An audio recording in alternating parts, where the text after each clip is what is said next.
Hello বন্ধুরা, কেমন আছো সবাই? আশা করি তোমরা সবাই খুব ভালো আছো আর আমরাও খুব ভালো আছি। রিমঝিম ডেরির আরও একটি নতুন ব্লগে তোমাদের অনেক অনেক স্বাগত।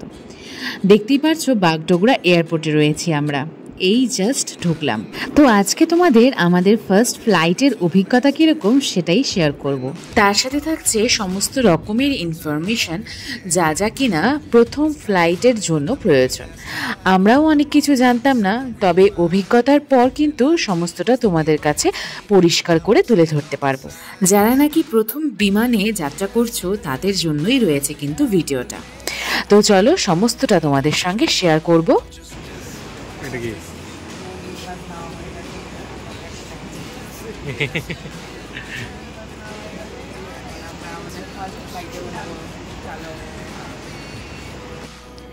তো প্রথমেই বলে দিই, তোমাদের সবার প্রথমে গেটে একটা চেকিং রয়েছে।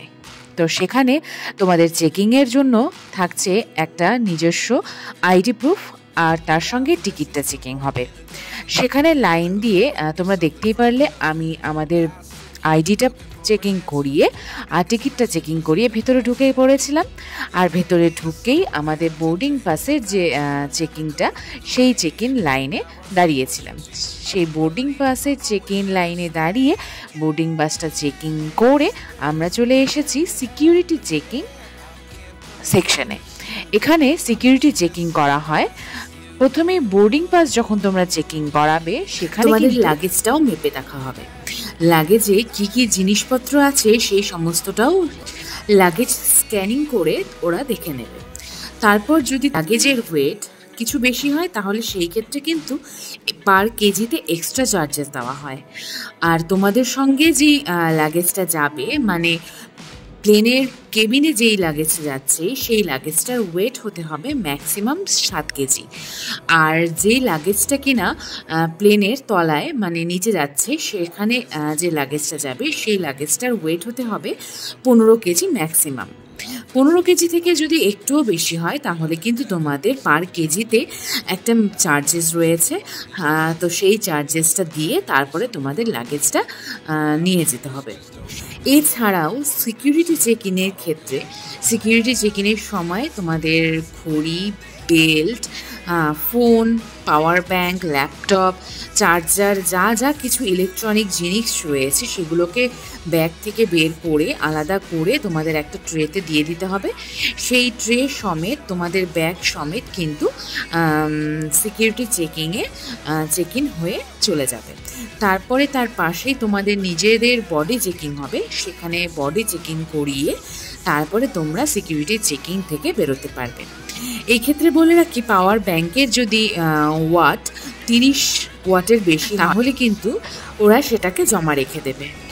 তো এই হলো সিকিউরিটি চেক ইনের প্রসেস। সিকিউরিটি চেক ইন করিয়ে তোমাদের গেট নম্বর দিয়ে দেওয়া হবে, তোমরা সেই অনুযায়ী ওয়েট করবে। তারপরে যখন তোমাদের গেট নাম্বারে সময় চলে আসবে তোমাদের ফ্লাইটের, সেই ঠিক আগে একটু অ্যানাউন্সমেন্ট করা হয়। সেই অ্যানাউন্সমেন্ট শুনে তোমরা কিন্তু চলে যাবে তোমাদের টিকিটটা চেকিং করিয়ে বাসের লাইনে। তো আমরা দেখো চলে যাচ্ছি, আর আমি বারে বারেই দেখাচ্ছিলাম যেহেতু আমাদের ফার্স্ট ফ্লাইট, তো আমার কিন্তু প্রচণ্ড ভয় লাগছিল কি হবে না সেটা ভেবে। আর সেই সমস্তটা ভাবতে ভাবতেই কিন্তু আমরা চলে আসলাম বাসে। আর বাসে বেশ কিছুটা ভিড় হয়, ওই 2-3 বার করে বাস আসে প্রত্যেকটা প্যাসেঞ্জার নিতে। তো আমরা কিন্তু বাসে করে চলে এসেছি আমাদের ফ্লাইটের একদমই কাছে। আর পাশ দিয়ে দেখো ইন্ডিগোর একটা ফ্লাইট জাস্ট বোধহয় ল্যান্ড করলো। তো সেই সমস্তটা দেখতে দেখতে আমরা আমাদের ফ্লাইটের সামনেই পৌঁছে গিয়েছিলাম। এই হচ্ছে আমাদের ফার্স্ট ফ্লাইট। ভালো লেগেছে কিন্তু জার্নিটা, আর ফ্লাইটের ভেতরটাও বেশ সুন্দর ছিল। আমি তো দারুণ এনজয় করছিলাম, আর প্রচণ্ড এক্সাইটমেন্টও কাজ করছিল আমার মধ্যে। আর আমাদের সিট নেওয়া ছিল উইন্ডো সিট, যেহেতু ফার্স্ট ফ্লাইট তো উইন্ডো সিটটা তো মাস্ট, কি বলো। উইন্ডো সিটের পাশেই মিডলের সিটটা ছিল অনুপমের। আর দেখতেই পাচ্ছ ফ্লাইট কিন্তু অলরেডি স্টার্ট হয়ে গিয়েছে। পুরো এয়ারপোর্টটা অনেকবার চক্কর খেয়ে তারপরে রানওয়েতে এসে এবারে প্লেনটা দাঁড়ালো। আর এখান থেকেই হয়তো আমাদের জার্নিটা স্টার্ট হবে। তো সঙ্গে থেকো বন্ধুরা, তোমাদের সঙ্গে কিন্তু আমাদের ডেস্টিনেশনটাও শেয়ার করব। আর সকলে রেডি থাকো, এখনই দেখতে পারবে ফ্লাইটটা কতটা স্পিডে তার জার্নিটা শুরু করে।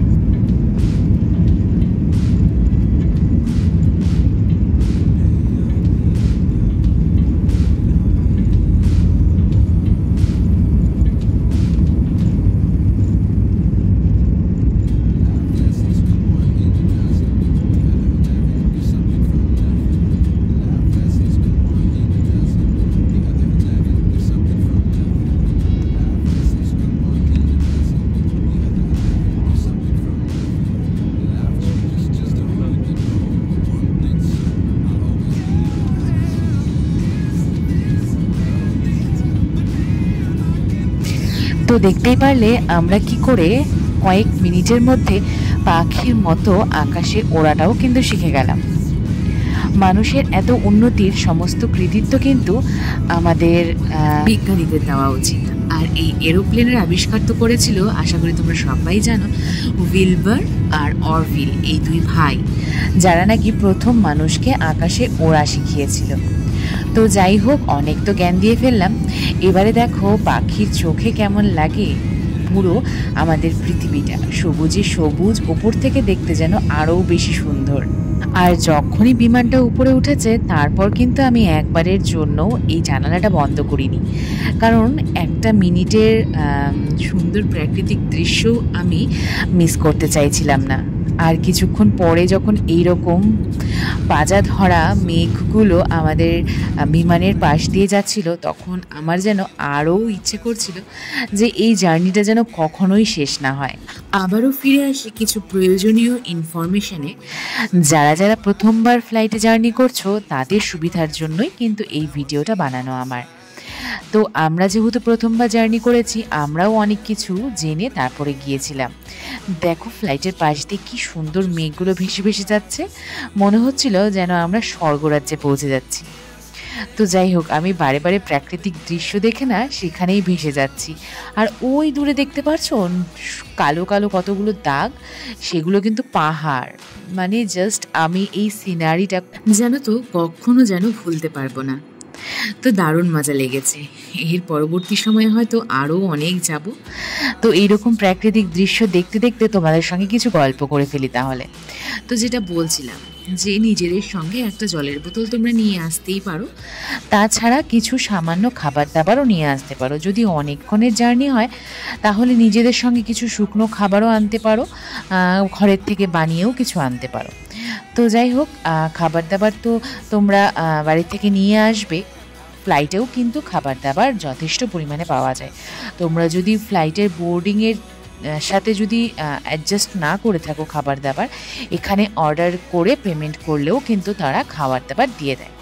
আর এই সিনারিটা একটু দেখো বন্ধুরা, এত সুন্দর লাগছিল, নিচে যেন স্বর্গ আর স্বর্গের উপরে আমরা ভাসছি নীল আকাশে, দারুণ লাগছিল। তো যেটা বলছিলাম, নিজেদের সঙ্গে খাবার দাবার আনতেই পারো, আর একটা ছোট জলের বোতল আনতে পারো। বিশেষ বড় একটা জলের বোতল তোমরা কিন্তু আনতে পারবে না। তাছাড়া তোমাদের যদি জলের প্রয়োজন হয়, ফ্লাইটে চাইলেই কিন্তু জল দিয়ে যায় ক্রু মেম্বাররা। আর তাছাড়া তোমাদের সঙ্গে কোনো রকম ধারালো জিনিসপত্র, ছুরি, কাঁচি, ব্লেড, কোনো রকম জিনিস কিন্তু তোমরা আনতে পারবে না। সেগুলো যখন সিকিউরিটি চেক ইন হয় তখন কিন্তু ধরা পড়ে যায়, আর সেগুলো থাকলে কিন্তু ওরাই রেখে দেবে সেটা। তোমরা হয়তো ভিডিওটা দেখে ভাবছো ভিডিওটা স্থির, তবে নয়, ভিডিওটা কিন্তু স্থির নয়, ভিডিওটা কিন্তু চলছে, কারণ আমাদের ফ্লাইটটাও চলছে।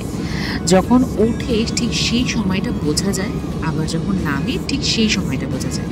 তাছাড়া বাকি সময়টা কিন্তু পুরোটাই মনে হয় যেন এক জায়গাতেই দাঁড়িয়ে রয়েছে। ওঠার সময়ও যতটা ভয় হয়, নামার সময়ও কিন্তু ততটা ভয় হয়। ওই হাওয়ার একটা প্রেশার তো রয়েইছে, আর তাছাড়া কিন্তু প্লেনটা অনেকটা দোলেও, নামার সময়ও ওঠার সময়ও, কারণ হাওয়াকে কেটে তো প্লেনটা ওঠে, সেই জন্য। আর যখন ওয়েদার খারাপ থাকে মাঝে মধ্যেই, সেই সময়টা এরকম মেঘের মধ্যে দিয়ে যখন মেঘগুলো সরিয়ে সরিয়ে প্লেনটা যায়, ঠিক সেই সময়ও কিন্তু এরকম পাখনাটা দেখো কাঁপছে, এরকম কেঁপে কেঁপে ওঠে প্লেনটা, সেই সময়ও খানিকটা ভয় লাগে। তবে সেই সমস্তটা ক্রু মেম্বাররা আগে থেকেই আমাদের জানিয়ে দেয়, তাই আগে থেকে আমরা সাবধান হয়ে যেতে পারি। আমরা জার্নিটা করেছিলাম এয়ার আকাশে। তো বিমানের সিটগুলোও বেশ ভালো ছিল, আর ক্রু মেম্বাররাও খুবই ভালো ছিল। কিছুক্ষণ পর এসেই কিন্তু আমাদেরকে জল সার্ভিস দিচ্ছিল। আর তাছাড়াও আমরা মাখানা অর্ডার করেছিলাম, মাখানাটাও কিন্তু বেশ টেস্টি ছিল। তবে হ্যাঁ, একটা জিনিস তো মানতেই হবে, ফ্লাইটে বা এয়ারপোর্টে যে কোনো খাবার দাবারের দামই কিন্তু অনেকটা বেশি। তো সেই এক্সপেন্সেসটা অ্যাভয়েড করার জন্যই আমরা সামান্য কিছু খাবার দাবার নিজেদের সঙ্গে নিয়েই যেতে পারি। যদি অনেকক্ষণ সময়ের জার্নি হয় তাহলে তো ফুডটা ইনক্লুড করতেই হবে, তবে যদি খুব সামান্য সময়ের হয় তাহলে খাবারটা না নিলেও হয়। আর বাইরে এত রোদ ছিল, আমরা কিন্তু ফ্লাইটের ভেতরেও সানগ্লাস পরেছিলাম, না হলে জানালা দিয়ে বাইরে তাকানো যাচ্ছিল না। তো আমরা নেমে পড়েছি আমাদের ডেস্টিনেশন এয়ারপোর্টে। আমাদের ডেস্টিনেশনটা হচ্ছে ব্যাঙ্গালোর। তো ব্যাঙ্গালোর যে এয়ারপোর্টটা সেটা কিন্তু বেশ সুন্দর, ঝাঁ চকচকে, একদম চারিদিক পরিষ্কার পরিচ্ছন্ন আর অনেকটাই বড়। তো চলো, আমরা তো ফাইনালি ল্যান্ডেড। তো এবারে চলে যাই আমাদের লাগেজ কালেকশানে। এটাও কিন্তু একটা ইম্পর্টেন্ট পার্ট।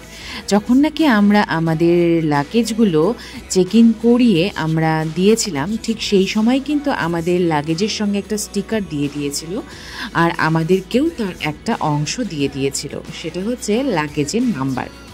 তো এখান দিয়ে এবারে আমাদের লাগেজটা আসবে, সেটার জন্য অনেকটা টাইম অপেক্ষা করতে হবে। সমস্ত লাগেজগুলো আস্তে আস্তে এখানে উঠে আসবে, তারপরে ঘুরে ঘুরে আসবে।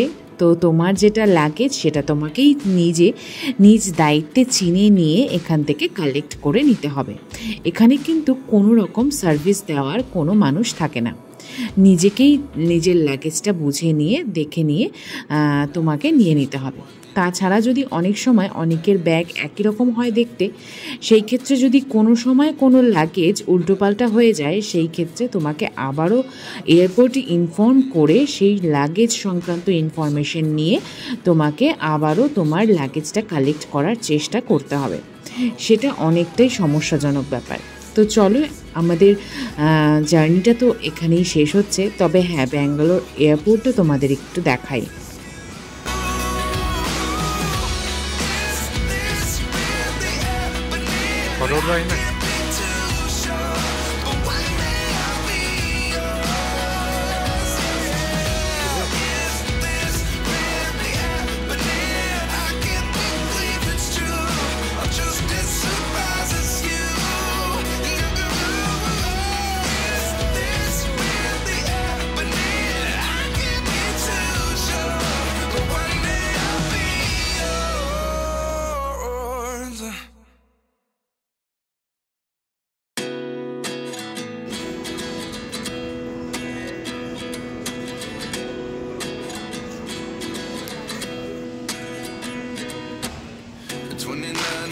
Myself wondering what did happen to the last 10. I ran away with my life, fast forward, never turn back again. It's kind of funny that the more we pass. তো দেখতেই পারছো যে এরকম ঝাঁ চকচকে এয়ারপোর্ট, ঠিক সেই রকমই কিন্তু ঝাঁ চকচকে দামগুলোও। ব্যাঙ্গালোরের এয়ারপোর্টটা বেশ সুন্দর, নিঃসন্দেহে সুন্দর, অনেক বড়, অনেক সুন্দর। তবে হ্যাঁ, এই জিনিসপত্রের অনেক দাম। এই রকম জিনিসপত্র কেনার আগে দুবার চিন্তা করতেই হবে। তো আমরা কিন্তু কিছুই নিইনি এখান থেকে, সমস্ত জিনিসেরই প্রচুর দাম ছিল। আর বই দেখেছিলাম কতগুলো, বইগুলোরও বেশ দাম। ছোট ছোট কানের, সেগুলোর দাম 1000, 1100, 1200। তো এই সমস্ত জিনিস এখান থেকে কেনাটা আমার কাছে একটু ফালতু খরচাই মনে হয়েছে। বাইরেও এরকম জিনিস অনেক পাওয়া যায়, তবে হ্যাঁ, কিছুটা ডিফারেন্স থাকেই। এখানে বেশ সুন্দর ছিল জিনিসগুলো, তবে বাইরে থেকে কেনাটা আমার কাছে শ্রেয় বলে মনে হয়েছিল। তো যাই হোক, তোমাদেরকে পুরো ভিডিওটা দেখালাম, আমাদের প্রথম অভিজ্ঞতা শেয়ার করলাম, আর তোমরা আসার সময় কি কি সাবধানতা অবলম্বন করবে সেগুলো তোমাদেরকে বলে দিলাম। ভালো লাগলে ভিডিওটা একটা সাবস্ক্রাইব করো, লাইক করো। দেখা হচ্ছে পরের ভিডিওতে। ততক্ষণের জন্য ভালো থেকো বন্ধুরা, টাটা।